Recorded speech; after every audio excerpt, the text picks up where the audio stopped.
Thanks for staying with us. Port St. Lucie maintains its low crime rate in large part because the police department is doing a great job, but also largely because there are so many citizens who report crimes and get involved, and volunteer groups and organizations and agencies that help out to make that happen.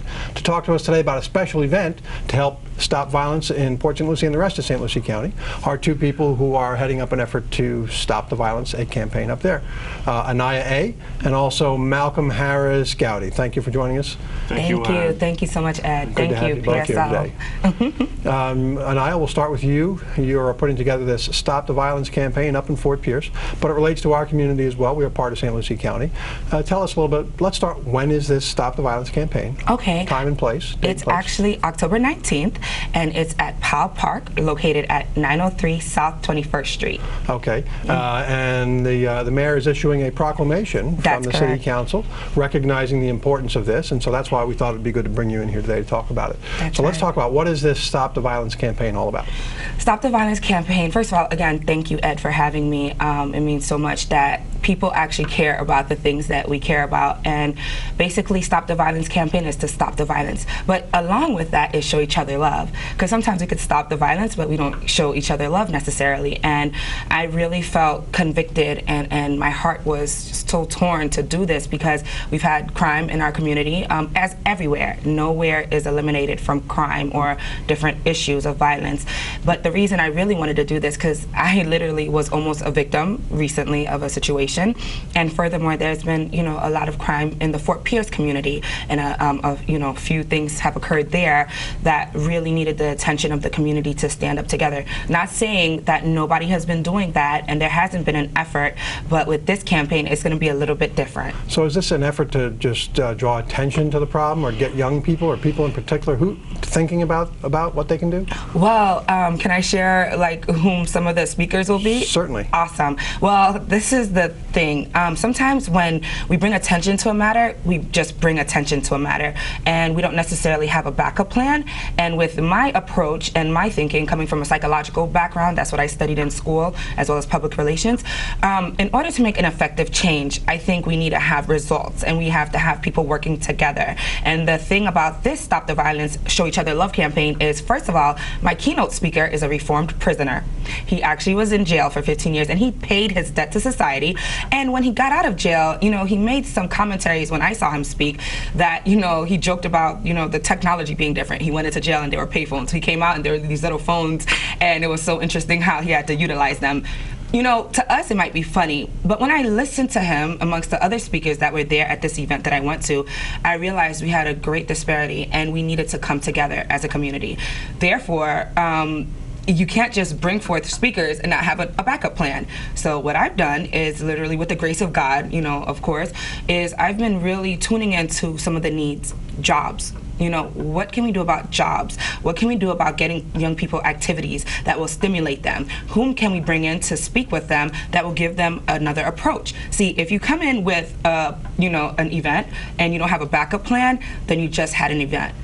I can't do that. You want to follow it up with some kind of action. Yes, I do. And I will spend all day and night networking in order to do that. And literally, Ed, I thank you for asking me about that, because I've since gotten in contact with the Navy SEAL, who will be coming down himself, a former Navy SEAL dude. He's so cool. I mean, can I say dude? You can say it. And he was just so on this program. Oh, okay. And he's just so cool in my eyes, because he really cares about the community, and he'd actually been wanting to know how could he get into some of these communities where there's a high crime rate and not a lot of young people, doing activities such as, getting involved with the Navy SEAL or with the Marines and things of that nature. So this is bound to capture the attention, particularly of any young male. Yes. That might be prone to this. He's going to look at this guy and say, wait a minute, what gang is tougher than this? The Navy SEAL. And I get paid to, do stuff to people or whatever. I don't know. Do it properly. Right. For the right reason. For the right reason. And I will have a group of people standing behind me, supporting me, and I won't have to necessarily put my life in jeopardy for no reason.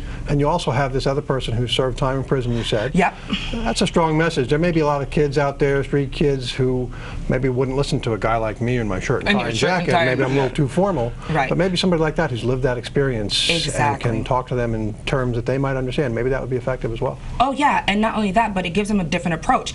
If you talk to somebody who's lived it, why in God's name would you try to do something to get you there? See, a lot of times people have to be scared straight. If they're going to talk to a pastor, they're going to realize, well, he's never been through what I've been through. He wouldn't understand. And this is in my opinion because I've lived it.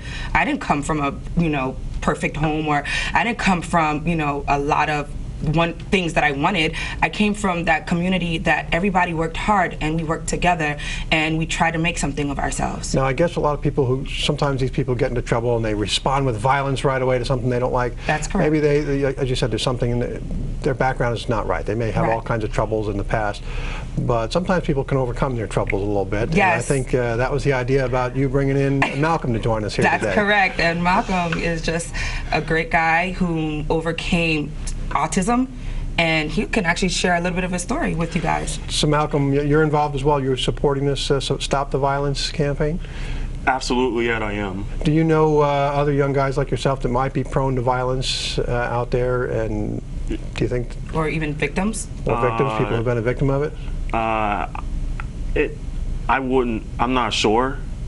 I'm not sure, if there's like any other, young person like me that's involved. Maybe it could be somebody's probably involved also, because they don't know how to cope with their disability. They don't know who to turn to, things of that nature. Okay, but you have a disability. Yeah. And you have found a way to cope with it and to go out and do some good in the world, haven't you? Yes, I have. Talk to us about that a little bit. I know you've been involved in Special Olympics. Yes, I've been involved in Special Olympics for 6 years. 2006, I'm an all-round athlete: basketball, track, bowling, golf, flag football. I'm also out in the community as an athlete leader, doing speeches, doing presentations, just making a difference in the community. And also I did an article for Autism Speaks, which I did a blog for them. It's on their website, which is autismspeaks.org. And I titled it "An Autistic Champion," and I was just talking about my story so I can get it out there so people can understand. They can say, hey, look at this young man, look at what he's done, even with a disability, he can, he's made a difference in everybody's life, he's an inspiration. You didn't let it turn into anger, no. Which you then could strike out in violence at somebody. Not that everybody would do that, but here you're turning it into something constructive. And, something positive that'll make make a difference, or help somebody and help somebody else that's going through the same thing I'm going through. So give us a quick idea. Autism. What is autism, as best you can describe it for us? Autism basically, it's statistic-wise, there 1 in 88 children are diagnosed with autism. 1 in 54 boys are diagnosed with autism a year. There's no cure for this disability. Unfortunately, they're still doing research right now. They don't know what causes it at the moment, but they're still looking into it. At some point, years down the road, they'll find a cure. Maybe will, time will tell. And you are now helping make this all happen. You are supporting Autism Speaks, writing an article for their website. Yes. And going out and showing the world that this guy with autism, is that what it is? Yeah. This guy with autism can go out there and make a big difference. That's right. Absolutely. Absolutely. What a great message to spread out there, a message of hope and a message of encouragement. Yes. And AniYa, I almost called you Shania. Well, you can call me Shania Twain. I got that little Twain, And AniYa, you're using these kind of messages to show these people out there, the young people, the young men. I know this is a big issue. Yeah. To show them that there's a way forward. Yeah. To not ruin it, end up in a prison. Yeah. Yeah, and what's so amazing about this whole thing is literally PAL, Police Athletic League's messages filling up playgrounds and not prisons. And when I thought about that, Ed, if I could briefly share, I thought about my story.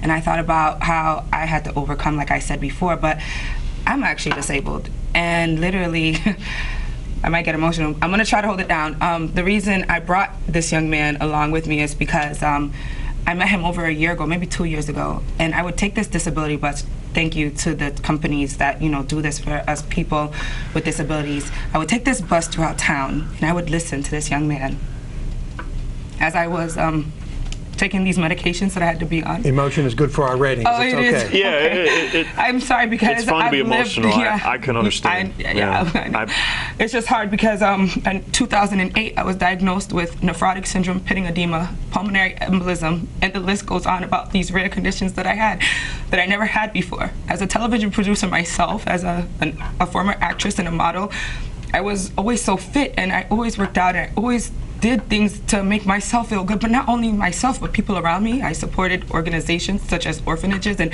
I could go on about what I did, but it wasn't even about me, because when I was laying up in a hospital bed and the doctors walked away from me because I was deemed dead, there was no coming back for me. But people prayed for me. And hello, doctor. Take a look now. Take a look now, doctor. What we've got? You guys said that I would never make it, and I did. I had to be rehabilitated from head to toe, to speak again, to eat again, to walk again, and to breathe again. I didn't even know how to breathe when I came back to life in 2008. And I turned 26 in the hospital. I said all that to say, as I was taking this bus, the Treasure Coast Connector, shouts out to you guys. You guys are amazing.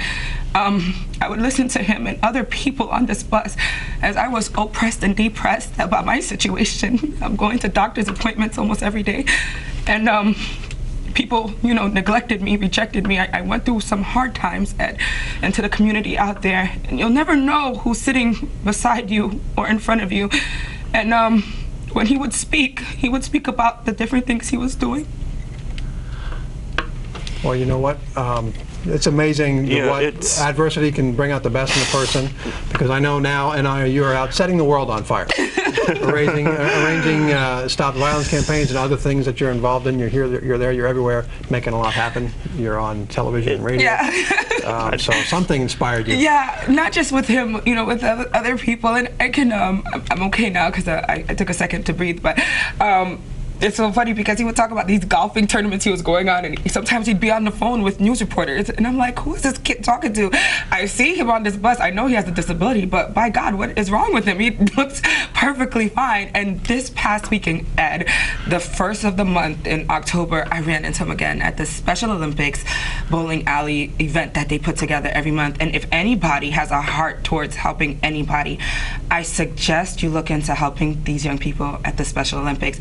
That day, I didn't know what I was going to do there. I tried to put on some bowling shoes and try to bowl, but we weren't there to bowl. This young man brought me along with him to show me. He's a volunteer, actually. And Mr. Jack took me with him. And I said, wait a minute. First of all, this young lady approached me, Samantha, I think her name is, right? Is her name Samantha? She's so cute. There was Amelia and Samantha and Alfonso. Stephanie, thank you. Stephanie. And they're talking to me, hi, I'm Stephanie. And they're just talking. I'm just looking at them with this amazed look in my eyes, like they are so beautiful, even in their disability stage. And then here comes Mr. Malcom, which I never knew his name before. I just would know him as the golf kid, And I look at him, I'm like, wait a minute, I know you. You probably don't know me because I never said anything to anybody on that bus. I was down and out, and I never took the time to say, you're doing a great job. And if I only would have, he would have known who I was. But everything happens for a reason, because over a year later, here we are. He's going to be my Special Olympics campaign. It worked out. Yeah. It worked out great. It really did. Yeah, it did. Yeah. And it's just this thing about overcoming adversity and difficult times and going forward, and then using that as an example. Yeah. You're right. Here you were talking to all these beautiful people. Yeah. Each with a beautiful story of their own. Yeah. Overcoming something, overcoming autism, yes. Where they might have been labeled or put aside or put away in a room. Humanity comes out, and they can go out in the world and take on the next great thing. Yeah. That's a beautiful story. It is. And I couldn't even make it up. As a television producer, as a writer, I wish I could make this stuff up, but I can't, because it really happened. And if we could write that kind of material, we'd be multi-billionaires. Bestsellers. Absolutely. Let's get back to the events. When's the event again? Again, it's October 19th at 903 South 21st Street. Thank you, Officer Paul Pearson. Thank you, Pal. Thank you, Miss Ann, for your support and your efforts. It's from 11 a.m. to approximately 2 p.m. And I have a very big idea that it might not end at 2 p.m. because I feel like it might be a little later than that, which I don't care, because I want everybody to have a good time, Ed. I want the playgrounds to be filled. I did an article a few years back about just wanting to change the world. I know I'm just one person, but if I continue and if I work with people who have stories similar to mine or whom have faced adversities, then I truly believe that this world can be a better place. Yeah, if you connect the dots between those people, that's what you're doing. You're getting these people to hook up. If they stay out till midnight, standing out there supporting and encouraging each other, that's a great thing. Yeah. Because when they hear each other's story, they become more motivated. More motivated, and that's the idea, because when you network in a business meeting, for example, you're getting attention from somebody else that can help you with your organization or your business, etc., to make funds or make money for something. But if you get a community together in a situation or in a location where they're actually stopping to listen to other people's stories and seeing how they've overcome. What better way? What better way is there to connect a community from the Stewart to Port St. Lucie? You know, if you want to come from Africa, please come. I don't care. Like, we'll try to support somehow and put you up in a room. I don't care. You know what I mean? It's all about, you know, the connection. New York, we have people from everywhere in this community. Treasure Coast attracts people from everywhere because it's a beautiful community. And I'm talking about from Fort Pierce down to Stewart, down to even Hope Sound, which is really tiny. But all these places connected will make a great impact in the way people think, because we are literally a melting pot. So if you come out and you speak to people maybe from the Guardian Angels, I'm going to shout them out because that man lost his son recently, Mr. Williams. You know, if you connect with Mr. Williams and see how he overcame by the loss of his son, and you connect with Mr. Malcolm here, and you connect with Mr. Tony, who's coming from the Navy SEAL, and you connect with Eric Jacobs of Eric Jacobs Ministries, and you see how he overcame, and Ogie, and I could just name all the Kinsey Farnell, who's going to be one of our singers there. And, I mean, Eddie Rodriguez, pastor from Treasure Coast Church of God. I can tell you the list of people that are saying, AniYa, I'm coming. Shelly Kemp, you know, Agnes Palmer. I can name people all day. The mayor for actually giving me a proclamation. If we get all these people connected under one surface, under one place, on a park, you know, in a park, on a park bench, on a swing somewhere, we not only make a difference, but we go back to our youth when things were a lot better. Very well said, and very true, with a lot of passion as well. I believe that's why the mayor has issued the proclamation, because you're bringing people together to do something good. And Malcolm here is a great example of that. We appreciate you making this effort to make this happen. Malcolm, you're a great story that needs to be told. People need to hear more about it, and not to get you to a big head and feeling egotistical, but you overcome adversity and you go out and do something constructive. That's great.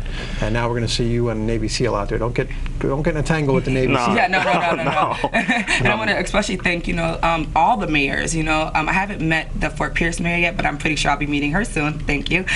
Mayor Joanne Fiella for doing an extremely well job, and even Mayor Eula Clark, whom I love and I appreciate for every effort she has brought through, and for our Congress, and, you know, all these people that are just amazing. A lot of people out there working on it. Yes. You know, it hasn't reached into every home, into every person, into every heart out there, but there are a lot of good people trying to help the negative stuff stop happening, the violence and that kind of stuff. And it's, as you mentioned earlier, there's going to be crime everywhere. We're very fortunate in Port St. Lucie to have this low crime rate. Yeah. But Fort Pierce is our community as well. Yes. We go up there, we get, there's reasons we're up there all the time. It's all one community. All one community. And when you've conquered St. Lucie County, Fort Pierce, and Port St. Lucie, then you can take on the rest of the world. The rest of the world. Thank you, Ed. I like how you said that. AniYa A, thanks so much for being here with us to talk about this important event. If somebody wants to know more, what phone number can they call to get more information? They can contact AniYa A at 772-985-5508.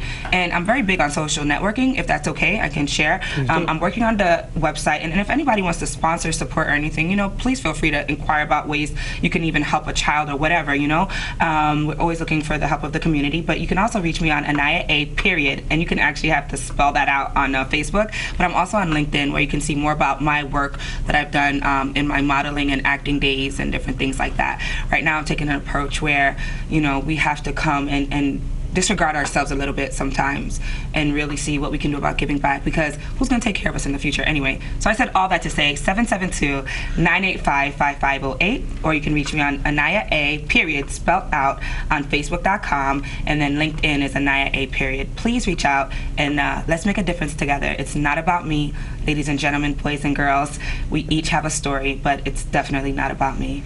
Well, best of luck with it. And Malcolm, thank you for coming here. Appreciate you taking time to join us today.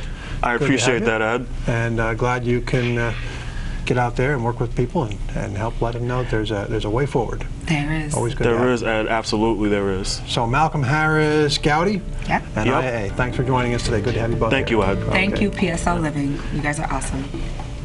Thanks, PSL, for this opportunity, and I hope to do this again sometime. That's right. Me too, Ed. All right, good. So stay with us. We'll be back after this quick message.